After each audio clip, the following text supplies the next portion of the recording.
Deep in the forgotten hills of eastern Kentucky, where the morning fog still clings to valleys that time itself seems to have overlooked, there exists a recorded account that has baffled experts for almost 200 years.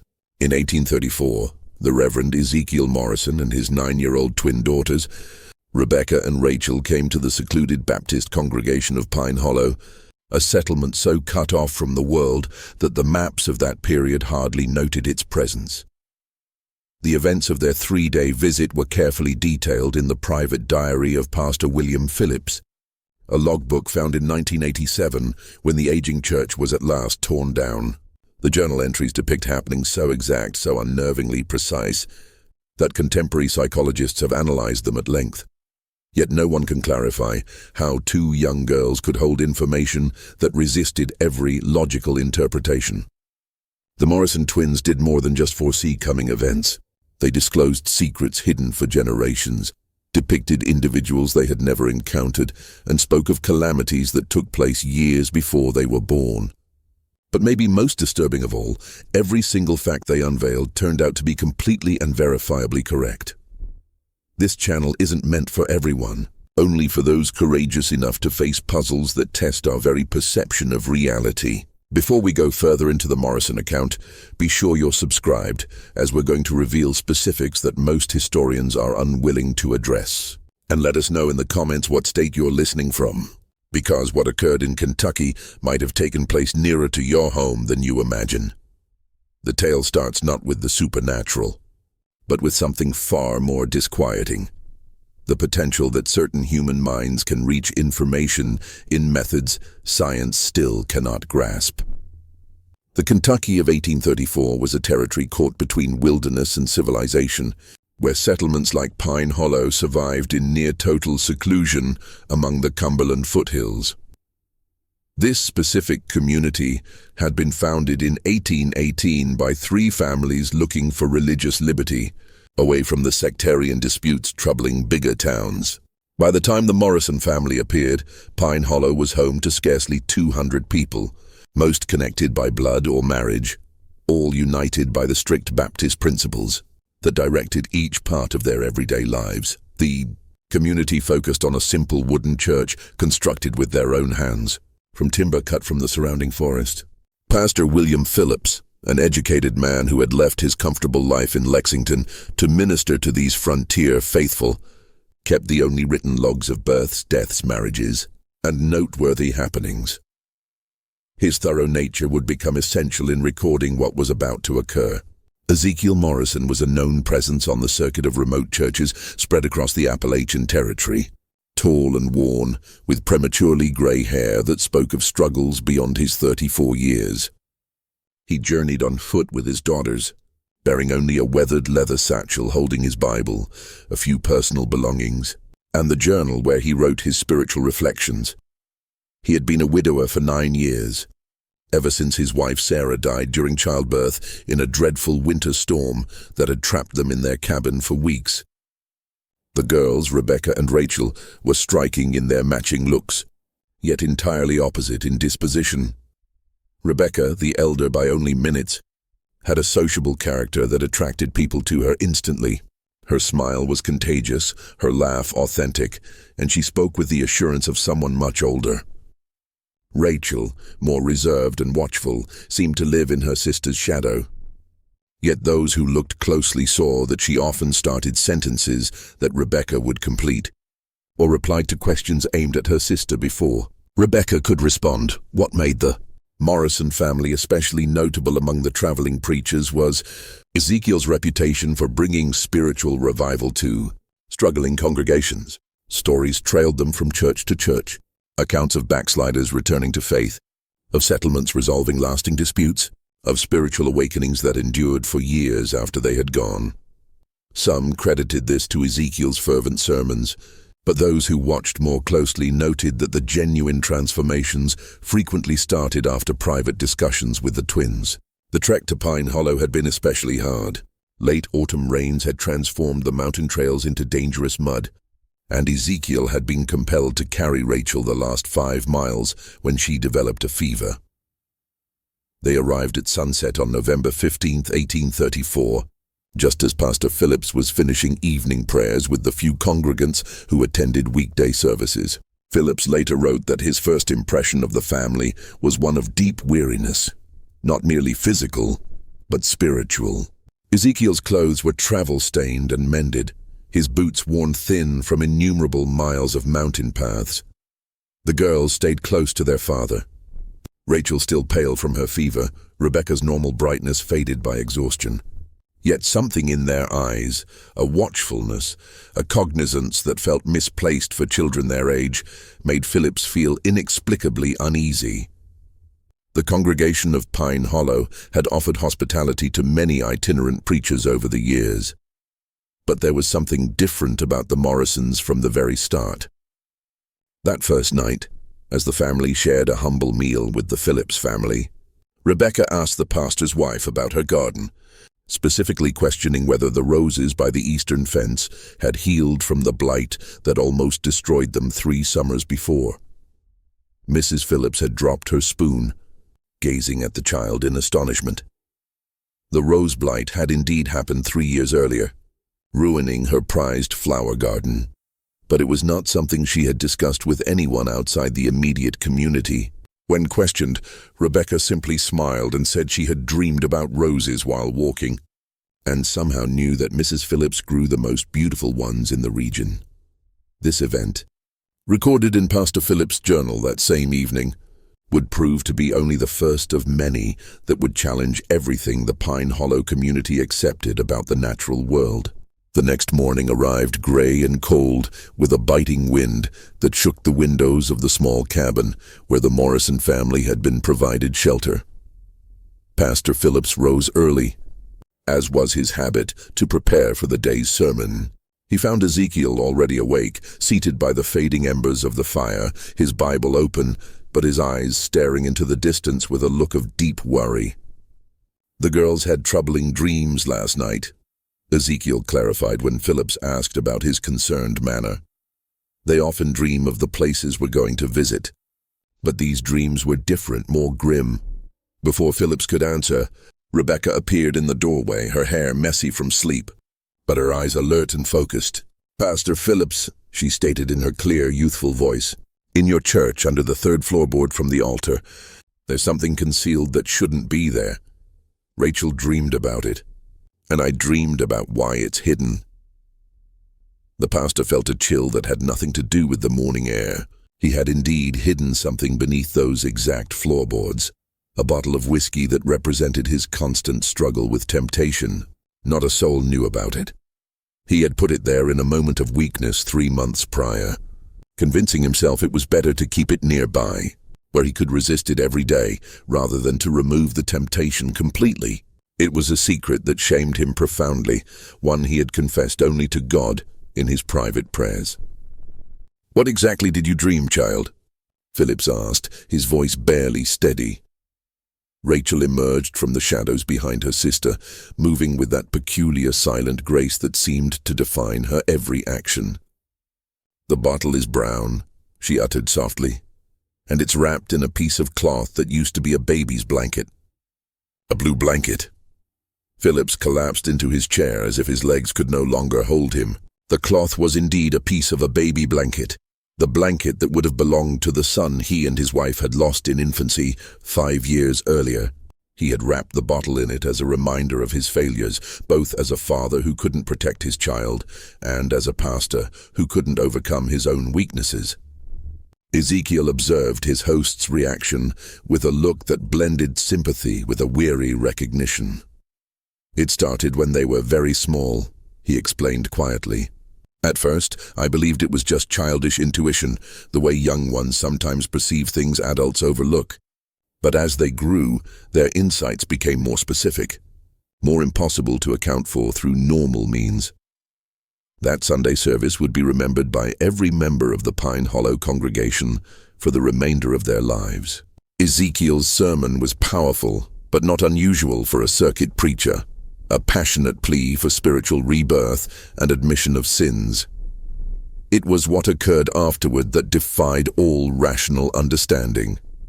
As the congregation started to file out, Rebecca approached Samuel Turner, a successful farmer recognized for his generosity to the church and his standing in the community. She looked up at him with her innocent blue eyes and stated, "Mr. Turner, the money you've been taking from the church collection isn't really stealing if you put it back, is it? Papa says God forgives those who repent." The color vanished from Turner's face. For 6 months, he had been taking small amounts from the collection plate to cover debts from an unsuccessful investment in a Louisville business venture.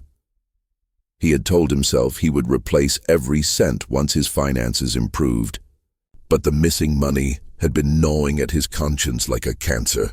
Before Turner could reply, Rachel moved to stand beside her sister and spoke to Martha Whitfield, the elderly widow who acted as the church's unofficial moral authority. "Mrs. Whitfield, your husband didn't die in the farming accident, did he? He's still alive somewhere, and that's why you hide the letters." The elderly woman swayed as if she might faint. Her husband had indeed abandoned her and their children 15 years earlier, taking their savings and vanishing one night without explanation. She had invented the story of his accidental death to preserve her dignity and her children's future in the community. The letters Rachel mentioned were the occasional correspondence she received from him begging for forgiveness and describing his new life in Missouri. She had never spoken of them to anyone. One by one, the twins moved through the congregation, speaking quietly to various members. To Dr. Hayes, they mentioned patients who had died under his care due to his lack of proper medical training. To the Miller family, they spoke knowingly of the son they kept hidden in their attic, a young man whose simple mind made them ashamed before their neighbors. To young Thomas Brett, they described in detail his secret meetings with Elizabeth Carter, the married woman whose husband traveled frequently on business. Each revelation was delivered with childlike innocence, without judgment or malice, as if the girls were simply sharing observations about the weather. Yet the accuracy of their statements was so precise, so impossible, that the congregation stood frozen in a mixture of terror and awe. Pastor Phillips watched in horrified fascination as his orderly community was turned inside out by 2 9-year-old children who spoke of secrets that should have been known only to God. But it was Rebecca's final statement that would haunt him for the rest of his days. She walked to the front of the church, stood before the altar, and placed her small hand on the wooden cross that had been carved by the church's founding members. "This is sacred ground," she declared, her voice carrying clearly through the silent sanctuary. "But it's been stained by what happened here before. The Whitman family didn't die in a house fire, did they, Pastor Phillips? They died right here in this very room, and some of you know exactly why." The silence that followed was deafening. Even the wind outside seemed to have stilled, as if nature itself was waiting for someone to respond to this impossible accusation. The revelation about the Whitman family struck the congregation like a physical blow. Pastor Phillips, his face pale as morning frost, gripped the pulpit so tightly his knuckles went white. The Whitman tragedy was Pine Hollow's deepest secret, a wound that had never properly healed despite 16 years of collective silence. In 1818, when Pine Hollow was still a struggling settlement of barely 50 souls, the Whitman family had been among its most prominent members. Jacob Whitman served as both blacksmith and unofficial leader, while his wife Mary was known for her skill with herbal remedies and her gentle way with difficult births. Their twin daughters Hope and Faith had been the community's darlings, bright, beautiful 9-year-old girls who sang in the church choir and helped their mother tend to the sick. The official story, the one recorded in Pastor Phillips's predecessor's carefully maintained records, stated that the Whitman family had perished in a tragic house fire during a winter storm. Their bodies had been found in their home's remains, and they were buried in the church cemetery with appropriate ceremony. The community mourned, rebuilt, and moved forward as frontier communities were forced to do when tragedy struck. But Rebecca's statement suggested a far different reality, one that several of the older congregation members had hoped would remain buried forever. Elder Thompson, now 73 and one of Pine Hollow's founding families, slowly rose from his pew. His arthritis made movement painful, but his voice carried the weight of decades when he finally spoke. "Child," he said, his words measured and careful. "You speak of things that happened before you were born in places you've never been. How could you possibly know about what you claim to know?" Rebecca turned to face him, her blue eyes holding an unsettling maturity. "Faith Whitman had a birthmark on her left shoulder," she said quietly. Hope had one on her right ankle. Faith always carried a wooden doll that their father carved, and Hope wore a silver locket with their mother's hair inside. When they died, Faith was wearing her blue Sunday dress, and Hope was in her nightgown because she had been ill with fever. These details, impossible for a stranger to know, sent a murmur of recognition through the older members of the congregation. Elder Thompson's wife clutched his arm, her eyes wide with recognition and fear. "The night they died," Rachel continued, her voice soft but clear, "it wasn't a house fire that killed them. They came to the church seeking sanctuary because someone was hunting them. They hid behind the altar, but they were found anyway." The church had grown so quiet that the sound of breathing seemed unnaturally loud. Pastor Phillips found himself remembering fragments of conversations he had heard over the years, whispered words that stopped when he entered a room, meaningful glances between the older members when certain topics arose. The way some families always left flowers at an unmarked spot in the cemetery. Samuel Turner, still shaken by the earlier revelation about his financial transgressions, stood up abruptly. "This is madness," he declared, though his voice lacked conviction. "These children are speaking nonsense, making up stories to frighten us. There's no way they could know such things." But even as he spoke, other details began emerging from the congregation. Mrs. Carter, Elizabeth's mother-in-law, whispered something about bloodstains that had appeared on the church floor years later, stains that couldn't be cleaned no matter how hard they scrubbed. Old Benjamin Foster mentioned the strange sounds that sometimes echoed from the church late at night. Sounds like children crying that had been dismissed as wind through the loose boards. Dr. Hayes, despite his earlier embarrassment about his medical qualifications, found himself speaking up with clinical precision.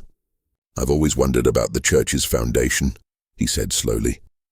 "When I helped repair the eastern wall 3 years ago, we found what looked like, well, what could have been bone fragments mixed with the original mortar. The implications of his statement hung heavy in the air. If the Whitman family had indeed died in the church, if their bodies had been secretly interred within its very foundations, then every service, every prayer, every moment of worship had taken place over their unmarked graves. Ezekiel Morrison had been standing silently throughout these revelations, his weathered face showing deep concern but no surprise. He had witnessed similar scenes in other communities, watched as his daughter's impossible knowledge unraveled carefully maintained lies and brought long-buried truths into the light. "Mr. Morrison," Pastor Phillips said, his voice strained, "how do your daughters know these things? What manner of gift allows them such insight?" Ezekiel was quiet for a long moment, studying the faces of the congregation before responding. "I've asked myself that question every day for years," he finally said. Their mother, Sarah, claimed to have the second sight, the ability to sense things beyond normal perception. But what the girls experience goes far beyond anything Sarah ever demonstrated. They dream of places they've never seen, speak of people they've never met, no details about events that occurred before their birth. He paused, looking at his daughters with a mixture of love and profound sadness. "At first, I believed it was a blessing, a divine gift that would help me minister to troubled souls. But over the years, I've begun to wonder if it's something else entirely.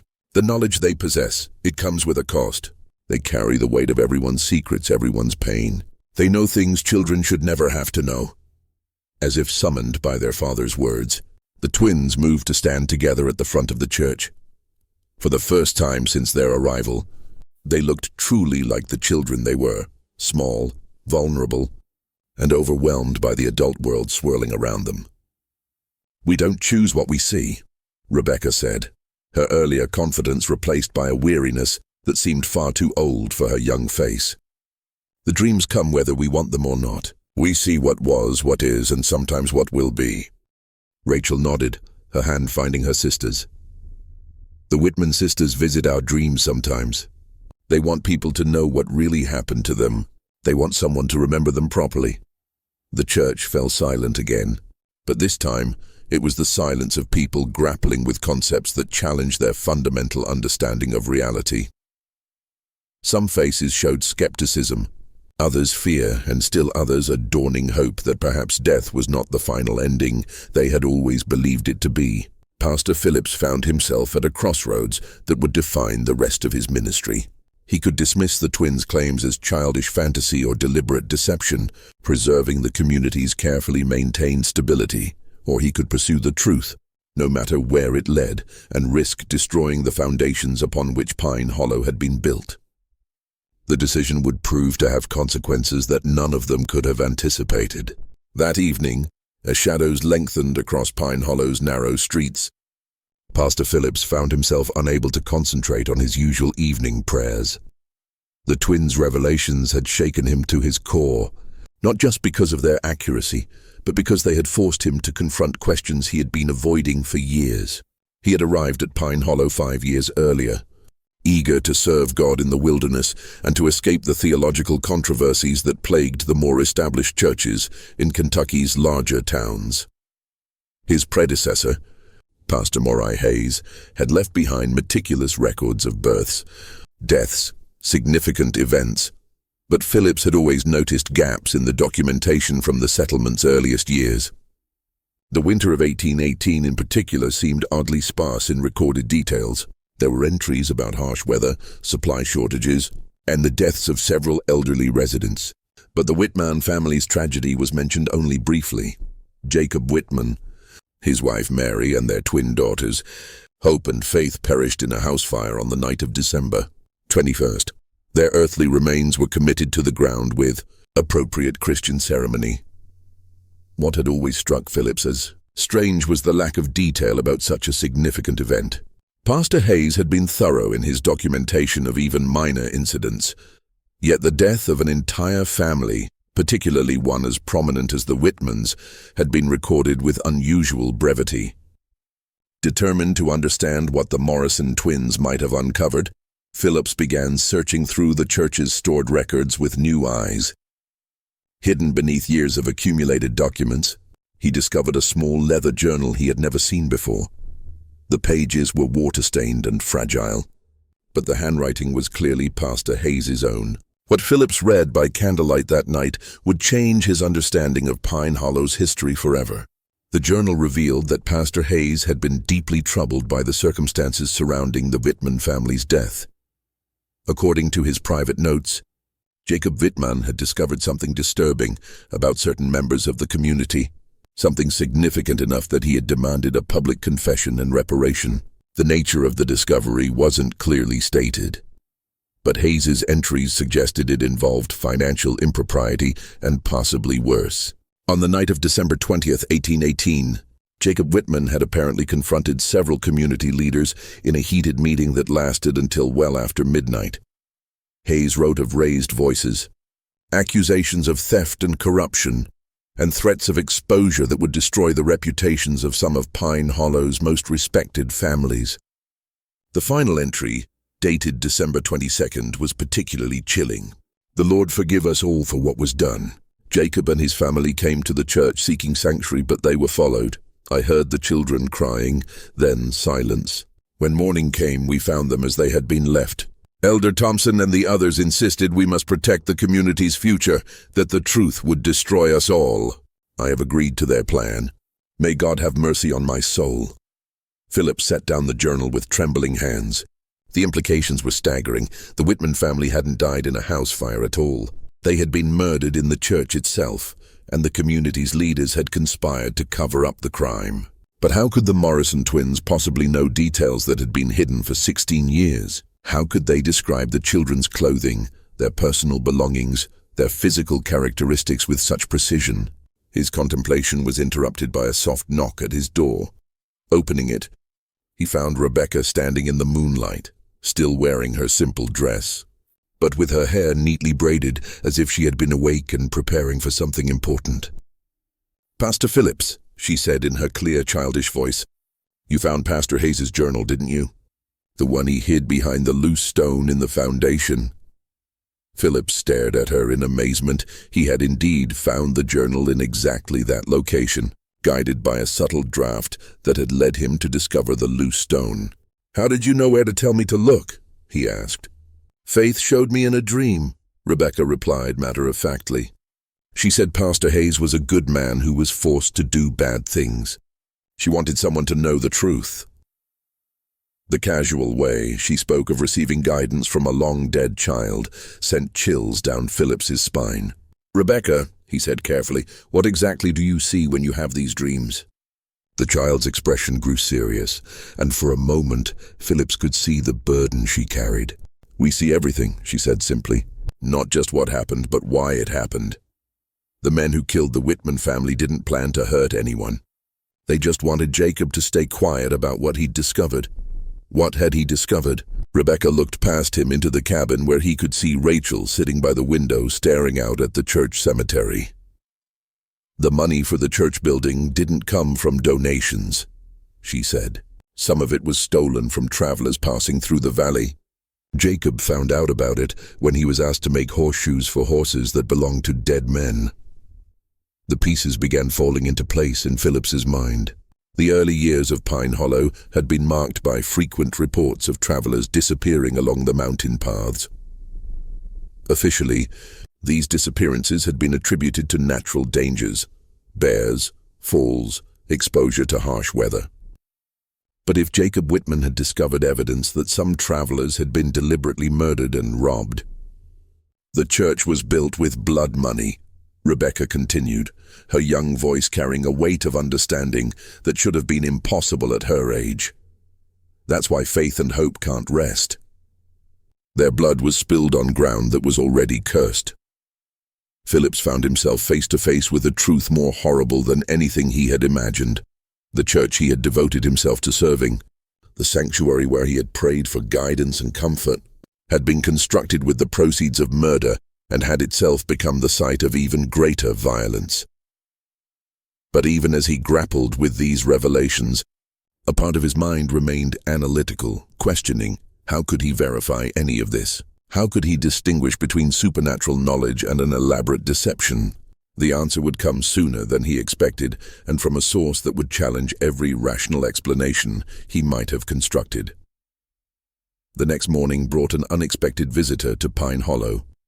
As the Morrison family prepared for their departure, their planned 3-day stay having already been extended to accommodate Sunday's dramatic revelations, a lone horseman approached the settlement from the Eastern Trail. The rider was a man in his 50s, well-dressed in the manner of town folk with a bearing that suggested education and authority. He introduced himself to Pastor Phillips as Thomas Brennan, a solicitor from Lexington, who had been searching for information about events in Pine Hollow dating back to its founding years.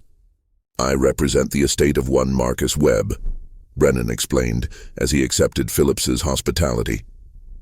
"Mr. Webb died recently in Louisville, and among his effects we found documents suggesting he had business dealings with this community in its early years. I'm attempting to trace the disposition of certain funds that may have been irregularly transferred." Phillips felt his blood chill. Marcus Webb was a name that had appeared in Pastor Hayes's secret journal, one of several travelers who had disappeared along the mountain paths in 1818 and 1819. According to Hayes's notes, Webb had been carrying a considerable sum of money intended for land purchases in Tennessee. Before Phillips could formulate a response, Rebecca appeared at his elbow with that uncanny timing that characterized so many of her appearances. She looked up at Brennan with curious eyes and said, "Mr. Webb had a gold watch with his initials engraved inside the cover. It had a crack across the crystal because he dropped it when he fell from his horse." Brennan's composure cracked visibly. "How could you possibly know about Marcus Webb's watch?" he demanded. "That detail was mentioned only in his personal correspondence with his brother."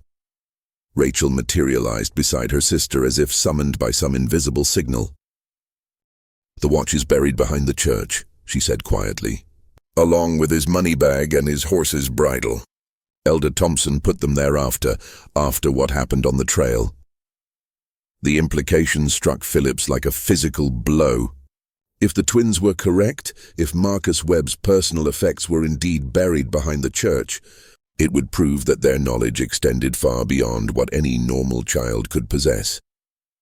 More importantly, it would provide tangible evidence of the crimes that had funded Pine Hollow's early development. Brennan dismounted his horse with urgent purpose. "I demand that we excavate the area immediately," he declared. "If what these children claim is true, we're looking at evidence of robbery and murder." Elder Thompson, who had been observing the exchange from a distance, approached with obvious reluctance. At 73, he was the only surviving member of the original leadership council that had made the decisions in those early years. His weathered face showed a mixture of resignation and defiance. "You speak of things you don't understand, stranger," Thompson said, his voice carrying the authority of age and position. "This community was built by God-fearing people who did what they had to do to survive in the wilderness. Survival doesn't justify murder," Brennan replied sharply. "If these allegations are true, this entire settlement was founded on criminal acts." Rebecca looked up at Elder Thompson with those unsettling blue eyes that seemed to see far too much. "Mr. Thompson," she said gently, "the nightmares stopped coming after the first year, didn't they? You told yourself that meant God had forgiven you." Thompson's facade crumbled visibly.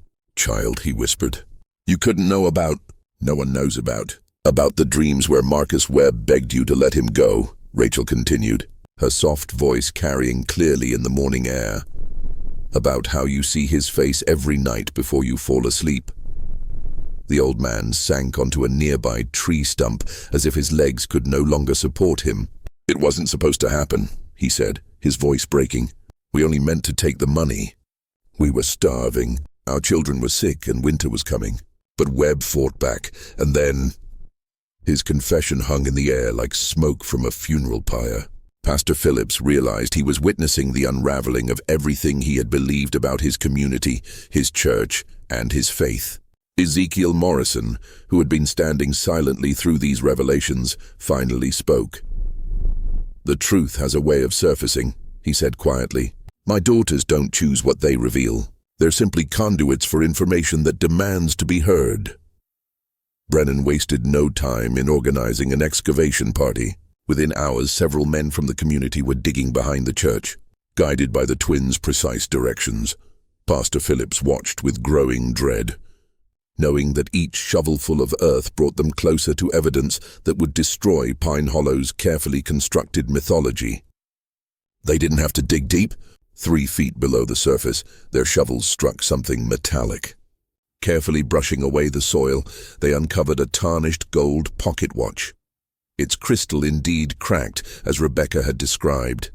The initials MW were clearly visible inside the cover. Beside the watch lay a leather money bag, its contents long since deteriorated, but its presence undeniable. The horse's bridle, though rotted by years of burial, was still recognizable for what it had been. Brennan examined each item with the methodical precision of a man accustomed to building legal cases. "This watch matches the description in Marcus Webb's correspondence exactly," he announced. "The crack across the crystal, the engraving, even the unusual chain link. Everything is precisely as his brother described it."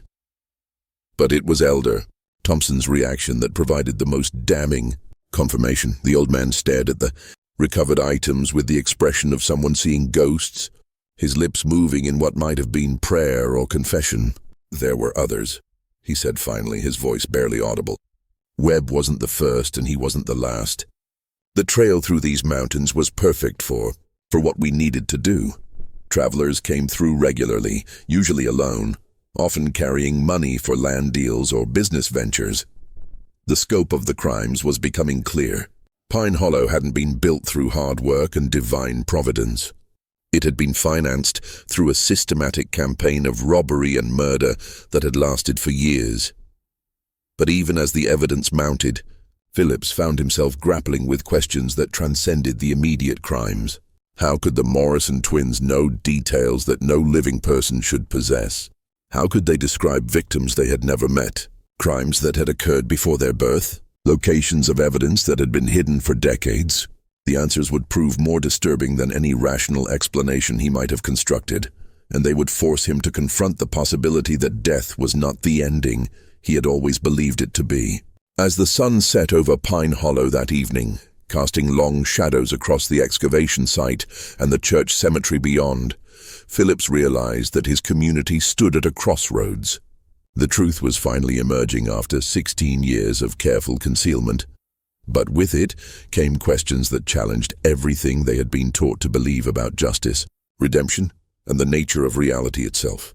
The Morrison twins stood together in the growing darkness, their small figures silhouetted against the church that had been built with blood money and consecrated with innocent blood. They seemed to be listening to something only they could hear, their faces turned toward the cemetery where so many secrets lay buried beneath unmarked graves. Tomorrow would bring reckoning, but tonight belonged to the dead, who had finally found their voices through 2 9-year-old children who possessed knowledge that defied every rational explanation. Dawn broke gray and cold over Pine Hollow, bringing with it a delegation of officials from the county seat.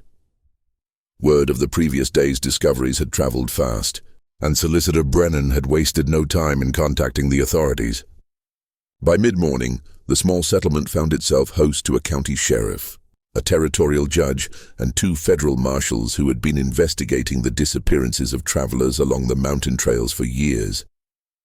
Judge Harrison, a stern man with silver hair and piercing gray eyes, had established his temporary court in the church itself, a choice that struck Pastor Phillips as grimly appropriate given the building's blood-soaked history. The entire community had been summoned to attend what would amount to both hearing and reckoning.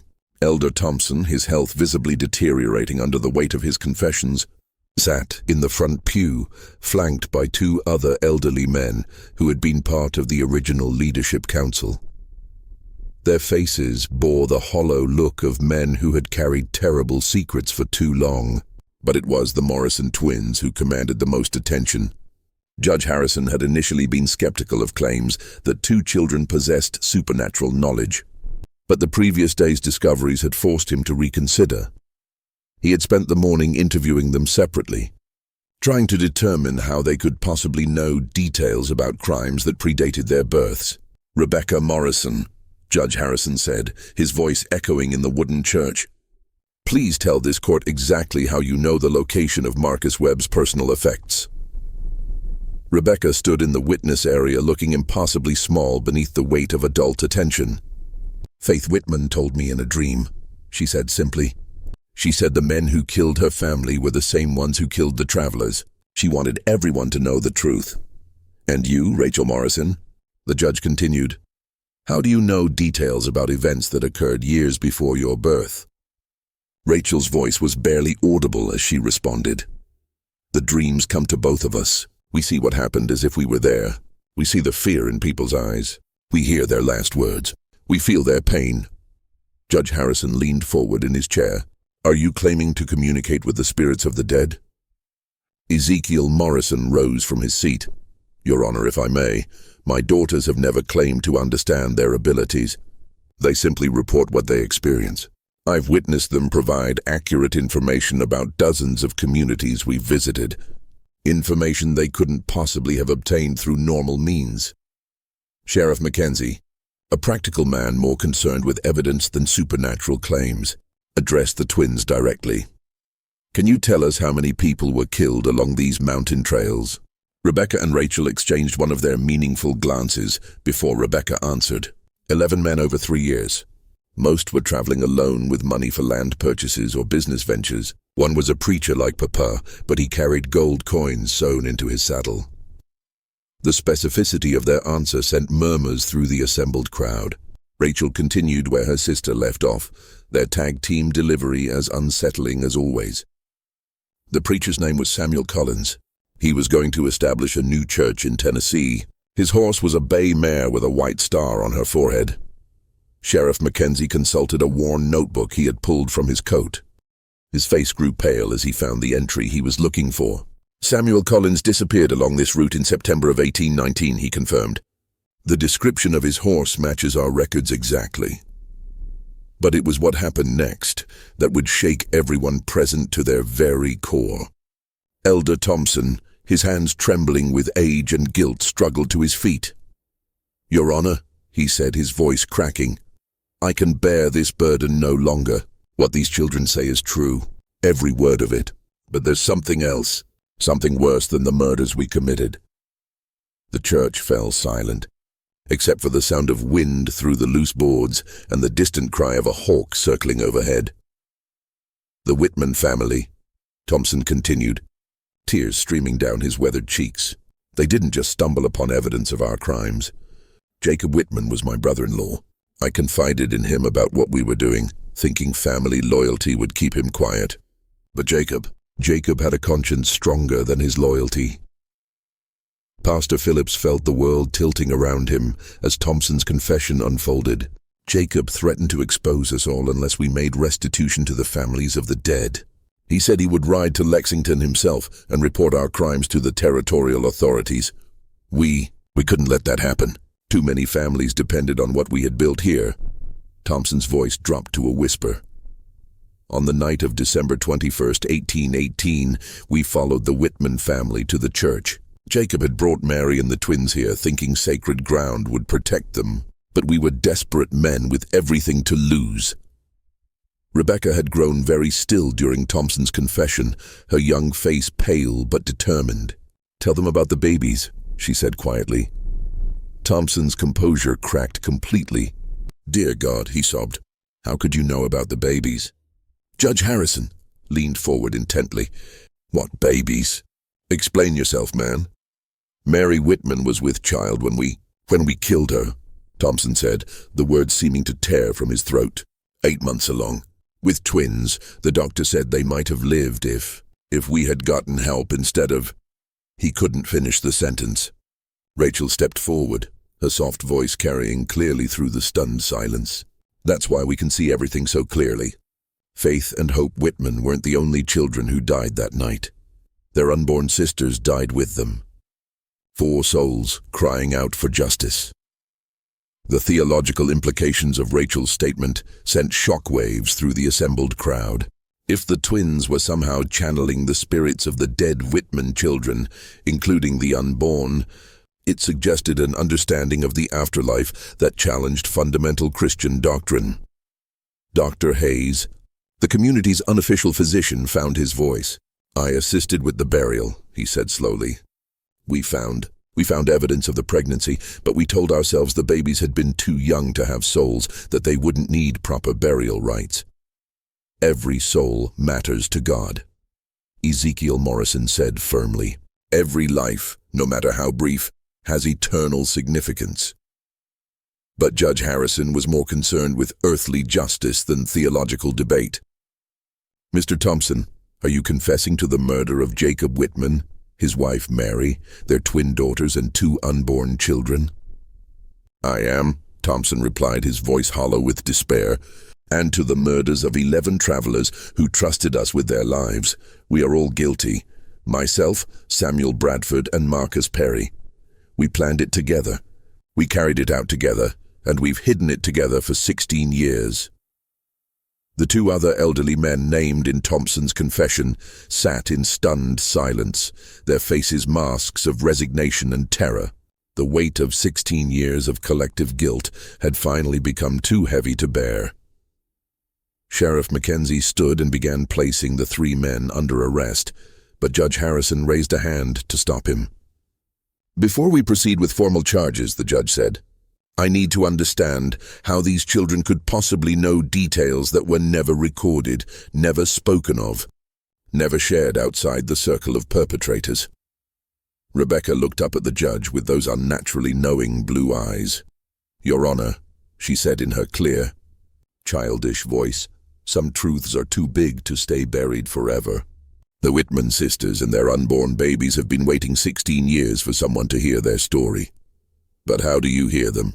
Judge Harrison pressed. "What mechanism allows this communication?" "Rachel joined her sister at the front of the church." "We don't understand it any more than you do," she said. "Honestly, ever since we were very small, we've had dreams about places we've never been and people we've never met. Papa says our mama had the gift of second sight, but what we experience is different. Different how? Rebecca and Rachel exchanged one of their meaningful glances before Rebecca answered. Mama could sense things about living people, their emotions, their intentions, their hidden thoughts. But we see beyond that. We see the echoes that tragedy leaves behind, especially when innocent blood is spilled. Ezekiel Morrison had been listening to his daughters with growing concern. "Your Honor," he said, "I've spent years trying to understand my daughter's abilities. I've consulted with ministers, doctors, and scholars throughout Kentucky and Tennessee. None can explain it, but all have witnessed its accuracy." Judge Harrison was quiet for a long moment, studying the twins with a mixture of fascination and unease. "Miss Rebecca, Miss Rachel," he said finally, "if you truly possess this gift, then perhaps you can tell us where the bodies of the other victims were disposed of." The question hung in the air like incense smoke, heavy with implication.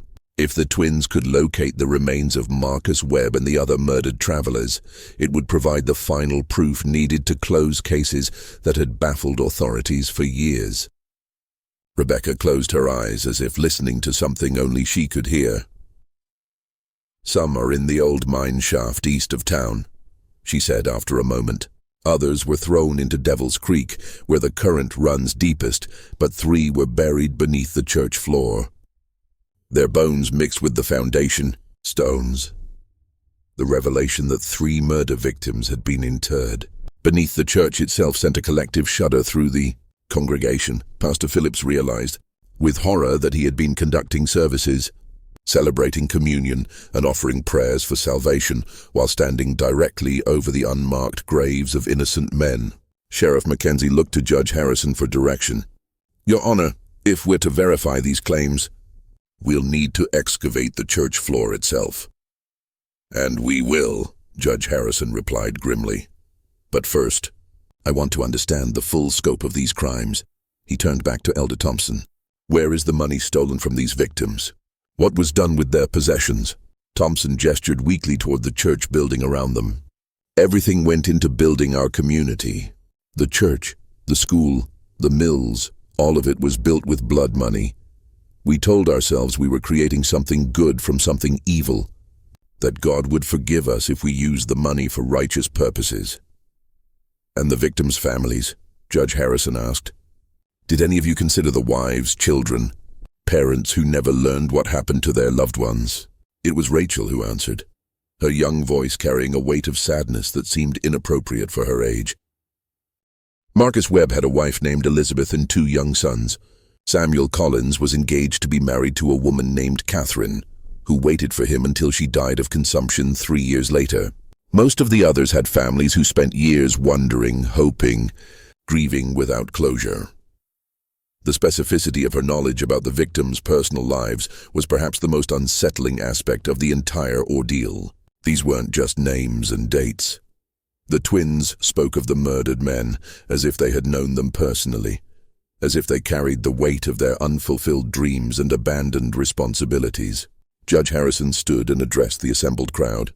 "This court will recess while we conduct a thorough investigation of the claims made here today. Sheriff Mackenzie will coordinate the excavation of the church floor and the search of the locations identified by the Morrison children.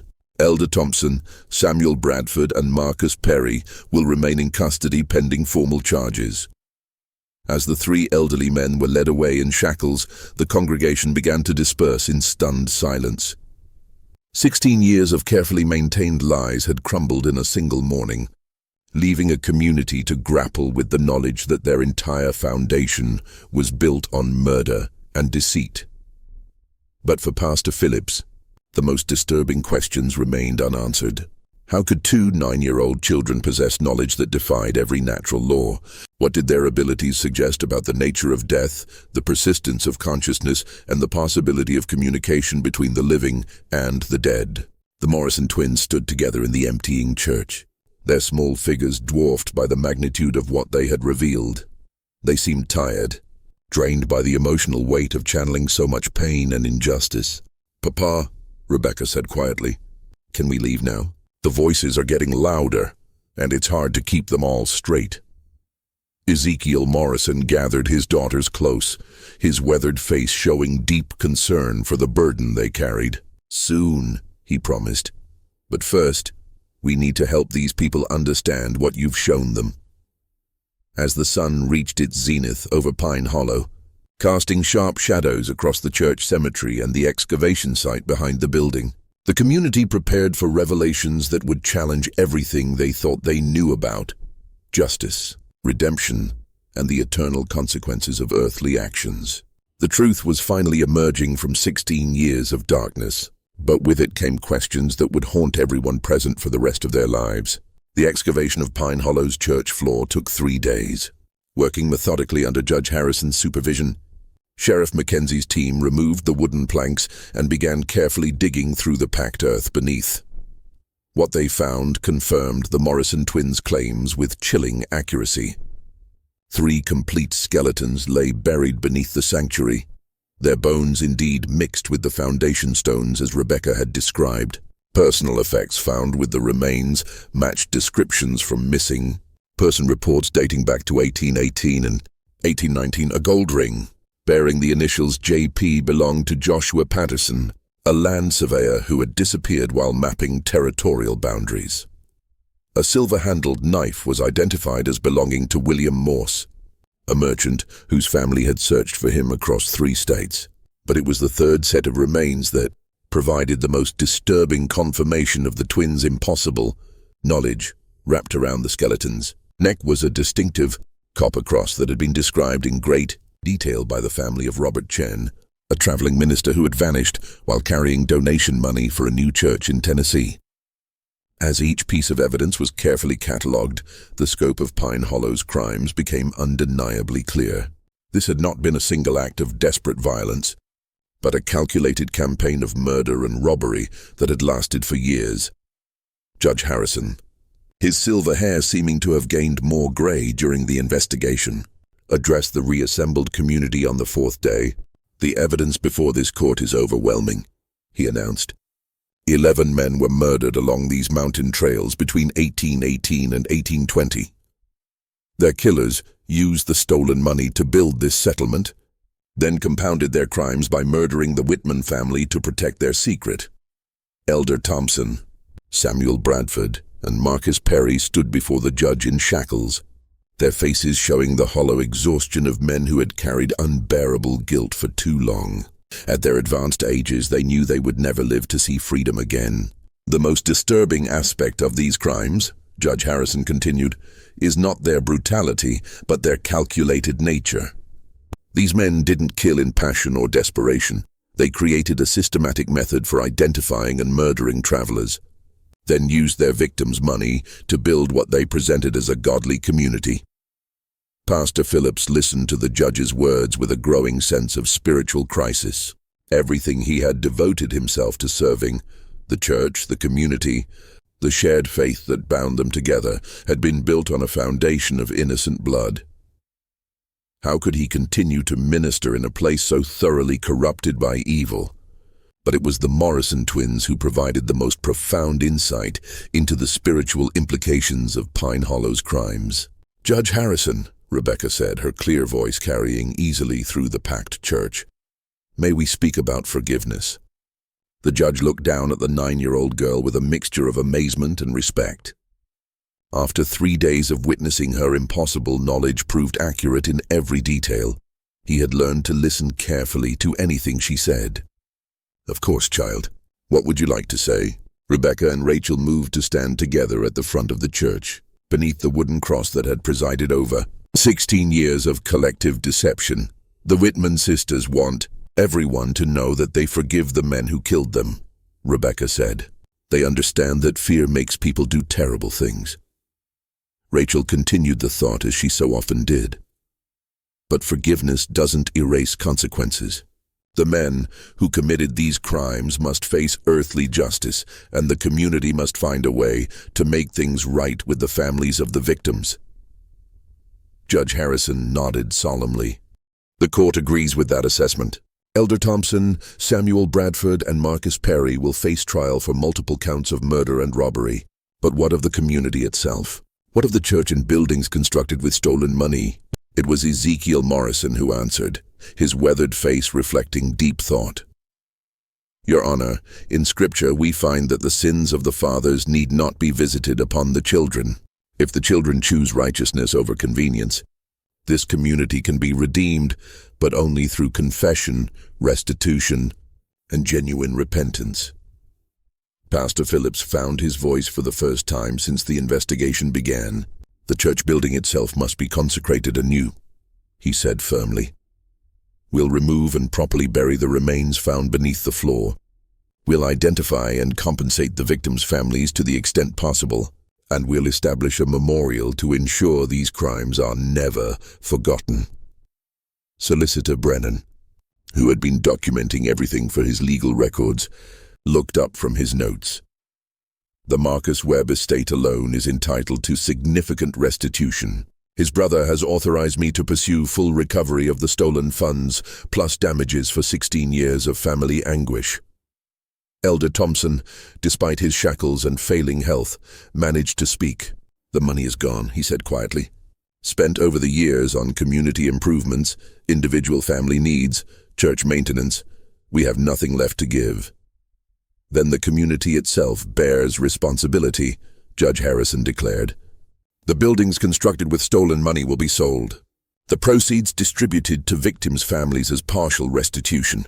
Pine Hollow will effectively cease to exist as a settlement. The implications of the judge's decision struck the assembled crowd like a physical blow. Families who had spent 16 years building lives in Pine Hollow would lose their homes, their church, their entire community structure. Children would be uprooted, elderly residents displaced, a generation of stability destroyed by the crimes of their leaders. But it was Rebecca Morrison who provided the most chilling final revelation. Judge Harrison, she said, her young voice carrying an authority that seemed impossible at her age. There's something else you need to know about Pine Hollow. The crimes didn't stop in 1820. The church fell silent except for the sound of wind through the loose boards and the distant thunder of an approaching storm. What do you mean, child? Judge Harrison asked, though his tone suggested he wasn't sure he wanted to know the answer. Rachel stepped forward to stand beside her sister. The mine shaft where some of the bodies were thrown. It's not just a place where old crimes were hidden. People are still disappearing along these mountain trails. Sheriff Mackenzie straightened in his chair. Are you saying these murders have continued? Not the same people, Rebecca clarified. Most of the original killers are too old now, but others learned from their example, the techniques, the locations, the methods of disposing of evidence. Knowledge like that doesn't die with its creators. The implications of her statement sent shockwaves through the assembled crowd. If the twins were correct, Pine Hollow's crimes had spawned a tradition of violence that had persisted for decades, claiming additional victims whose disappearances had been attributed to natural dangers. Judge Harrison rose from his chair, his face grim with determination. Sheriff Mackenzie, we'll need to expand our investigation immediately. If there are more recent crimes connected to this location, we must uncover them all. As the legal proceedings continued around them, the Morrison twins stood quietly together, their impossible burden finally lifted after 3 days of revelation and testimony. They had served as voices for the dead, conduits for justice denied, instruments of truth that could no longer be suppressed. Ezekiel Morrison gathered his daughters close, his weathered face showing deep relief mixed with concern for what lay ahead. Are you ready to leave this place? He asked gently. Rebecca looked around the church one final time, her blue eyes taking in the wooden walls, the simple cross, the faces of people whose lives had been forever changed by her testimony. The voices are quieter now, she said softly. Faith and hope can rest. Rachel nodded, her hand finding her sister's. But there will be other places, other voices. Papa, why do we have to carry all this sadness? Ezekiel knelt down to his daughter's level, his eyes bright with unshed tears.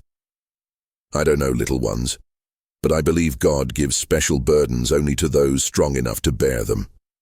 Perhaps your gift, whatever it is, serves a purpose larger than any of us can understand.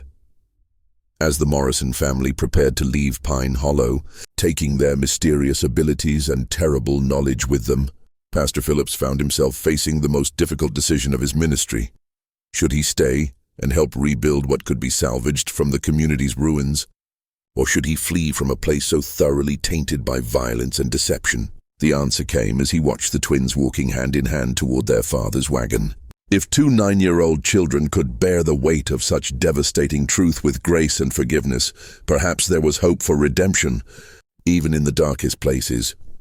3 weeks later, Pine Hollow was a ghost town. The church building had been dismantled board by board, its materials sold to help compensate victims' families. The community's residents had scattered to other settlements across Kentucky and Tennessee, carrying with them the knowledge that their entire foundation had been built on innocent blood.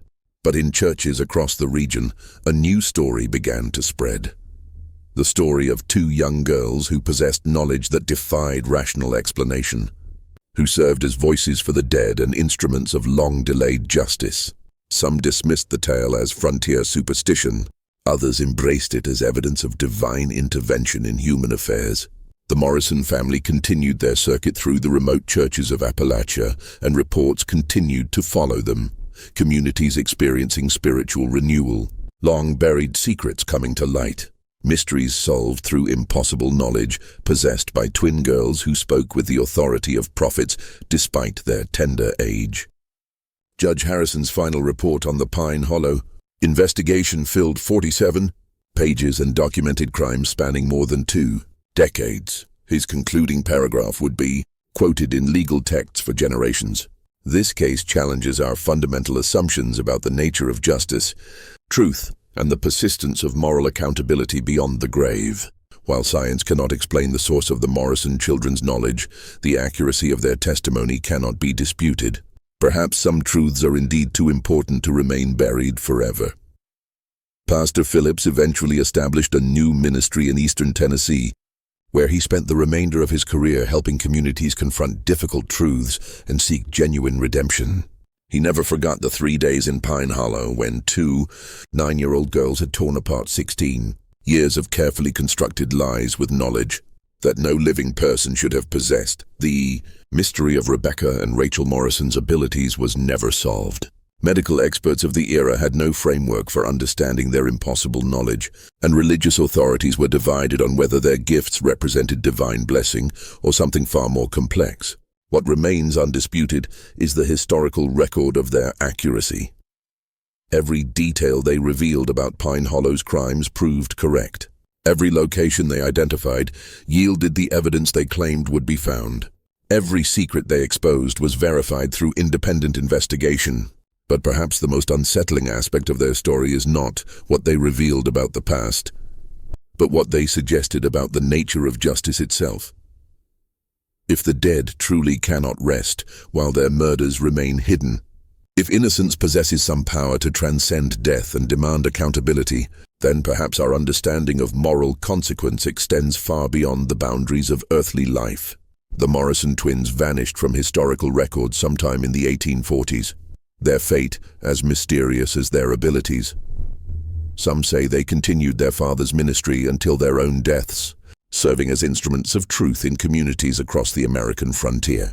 Others believe they eventually learned to suppress their terrible gift and lived quiet, normal lives far from the circuit churches where their reputation had been established.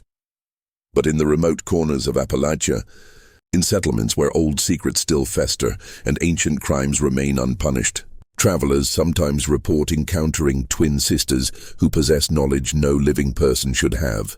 They speak of the dead with casual familiarity, reveal truths that have been buried for generations, and remind the guilty that some forms of justice transcend the limitations of mortal law. Whether these encounters represent the same Morrison twins, their spiritual legacy, or something else entirely remains a mystery that science cannot solve and faith cannot fully explain. What we know with certainty is that truth, like energy, can neither be created nor destroyed, only transformed from one state to another, and sometimes, just sometimes, it finds voices willing to speak for those who can no longer speak for themselves. The files on the Pine Hollow investigation remain in the Kentucky State Archives, available to researchers who wish to verify the extraordinary claims made in this account. Judge Harrison's meticulous documentation, Sheriff Mackenzie's evidence reports, and Pastor Phillips' personal journals all corroborate the essential facts of this case. But the deeper mystery, the question of how two 9-year-old children could possess impossible knowledge and serve as voices for the dead, remains as unsolved today as it was in 1834. Some truths, it seems, are destined to remain beyond the reach of human understanding, dwelling in that shadowland between faith and reason, where the most profound mysteries of existence continue to elude our grasp. Do you believe the Morrison twins truly communicated with the spirits of murder victims? Do you think their knowledge could be explained through natural means we simply don't understand? The evidence supports their accuracy, but the source of their abilities remains one of history's most compelling unsolved mysteries. What's your theory about the Morrison twins? Share your thoughts in the comments below. Are you brave enough to consider the possibility that death is not the end of consciousness? Or do you believe there's a rational explanation for their impossible knowledge? Don't forget to subscribe for more mysteries that challenge everything we think we know about reality, and hit that notification bell so you never miss stories like this one. Until next time, remember that some secrets refuse to stay buried forever, and sometimes the most innocent voices carry the most devastating truths.